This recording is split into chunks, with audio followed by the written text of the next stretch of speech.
Hi friends, lease കിച്ചണിലേക്ക് എല്ലാവർക്കും സ്വാഗതം. എല്ലാവരും സുഖമായിരിക്കുമെന്ന് വിശ്വസിക്കുന്നു. ഇന്ന് ഒരു സദ്യക്കൊക്കെ നമ്മൾ വിളമ്പുന്ന അവിയലിൻ്റെ റെസിപ്പിയുമായിട്ടാണ് വന്നിരിക്കുന്നത്. നമുക്ക് പെട്ടെന്ന് ഉണ്ടാക്കാൻ പറ്റുന്ന ഞങ്ങളുടേതായ രീതിയിൽ ഉണ്ടാക്കുന്നതാണ് കാണിക്കുന്നത്. നല്ല ടേസ്റ്റുള്ള ഒരു അവിയലാണ്. എല്ലാവരും ട്രൈ ചെയ്ത് നോക്കണം. നമുക്ക് വീഡിയോയിലേക്ക് പോകാം.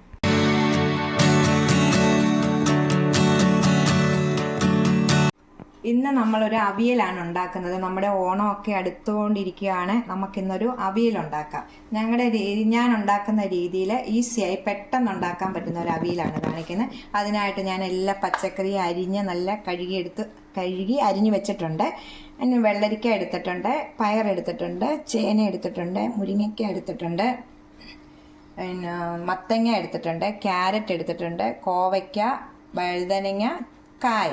ഇത്ര സാധനം എടുത്തിട്ടുള്ളൂ. പച്ചമുളക്. ഇനി നമുക്ക് ബാക്കിയുള്ള സാധനങ്ങളൊക്കെ ഞാൻ കാണിക്കാം. എങ്ങനെയാണ് ഉണ്ടാക്കുന്നതെന്ന് നിങ്ങളെ കാണിക്കാം. നമ്മൾ അവിയൽ ഉണ്ടാക്കാൻ വേണ്ടി ഒരു പാൻ അടുപ്പ് വെച്ചിട്ടുണ്ട്. ഞാൻ ഇതിനായിട്ടാണ് ഉണ്ടാക്കുന്നത്. അതിലേക്ക് നമുക്ക് സ്വല്പം വെളിച്ചെണ്ണ, 1 ടേബിൾ സ്പൂൺ വെളിച്ചെണ്ണ ഒഴിക്കാം. അതിന് ശേഷം നമുക്ക് ചേനയാണ് ഇടുന്നത്. ആദ്യം ചേന ഇടുക.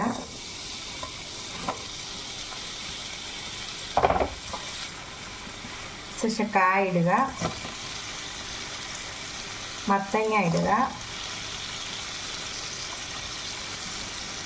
അത് കഴിഞ്ഞ് നമ്മൾ ക്യാരറ്റ് ഇട്ടു.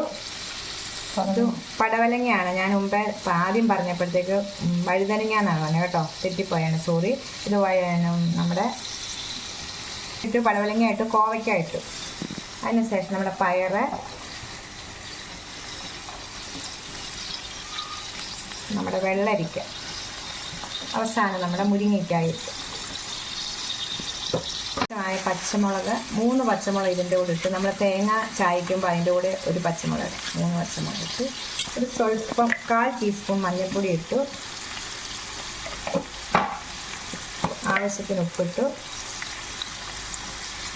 നമുക്കൊരു 1/2 കപ്പ് വെള്ളം ഒഴിക്കാം.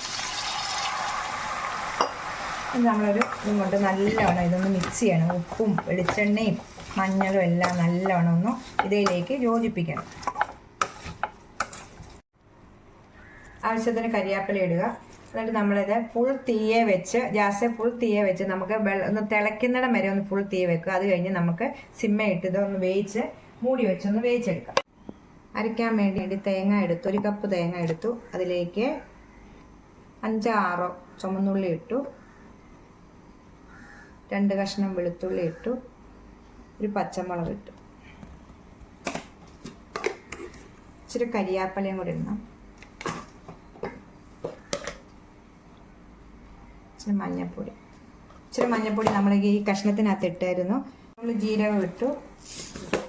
ഞാനിവിടെ 2 കടുക് കൂടി ഇതിനകത്ത് ചായച്ചെടുക്കും. നല്ല ടേസ്റ്റാണ്. ചിലരൊക്കെ കടുക് ഇടും, ചിലർ ഇടത്തില്ല. കടുക് കൂടെ ഇട്ട്, ഒരു ഞുള്ളു കടുക് ഇട്ട് നമുക്കൊന്ന് ചായച്ചുകൊണ്ട് വരാം. ഇത് അരഞ്ഞു പോകല്ലേ, നല്ലോണം ഒന്ന് ചായച്ചെടുത്തോണ്ട് വരാം. നമ്മുടെ കഷ്ണങ്ങളെല്ലാം വെന്ത് വന്നിട്ടുണ്ട്. ഇനി നമുക്ക് തൈര് ഒഴിക്കാം. 1/2 കപ്പ് തൈര് ഒഴിച്ചിട്ടുണ്ട് പുളിക്ക് വേണ്ടി. ശേഷം നമ്മൾ എടുത്തുകൊണ്ട് വന്നേക്കുന്ന ചതച്ചുകൊണ്ട് കൂട്ട് നമുക്ക് ഇതിലേക്ക് ഇടാം. ഉപ്പ് നമ്മൾ ആവശ്യത്തിന് ഇച്ചിരി ഇട്ടിരുന്നു. നമുക്ക് ഇച്ചിരി കൂടെ ആവശ്യമുണ്ട് ഇടാം.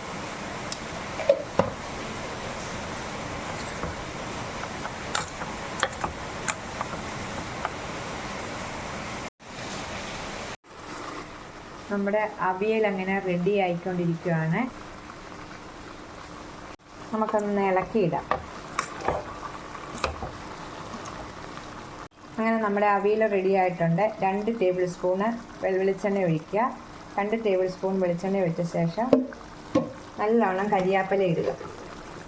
കരിയാപ്പില ഇട്ട ശേഷം തീ ഓഫ് ചെയ്ത് നമുക്ക് മൂടി വെക്കാം. തീ ഓഫ് ചെയ്ത് മൂടി വെക്കും. എന്നിട്ട് 10 മിനിറ്റ് നേരം ഇങ്ങനെ ഇരിക്കുക. അതിന് ശേഷം നമുക്ക് നമ്മുടെ കറി റെഡിയാകും. ഈസി ആയിട്ട് ചെയ്യാൻ പറ്റുന്ന ഒരു അവിയലാണ്. നിങ്ങളെല്ലാവരും ഒന്ന് ട്രൈ ചെയ്ത് നോക്കണം. ഞങ്ങളുടെ വീഡിയോ കണ്ട് ഇഷ്ടപ്പെടുവാണെങ്കിൽ ലൈക്ക് ചെയ്യണം, ഷെയർ ചെയ്യണം, കമൻറ്റ് ചെയ്യണം, സബ്സ്ക്രൈബ് ചെയ്യണം. ടാറ്റാ.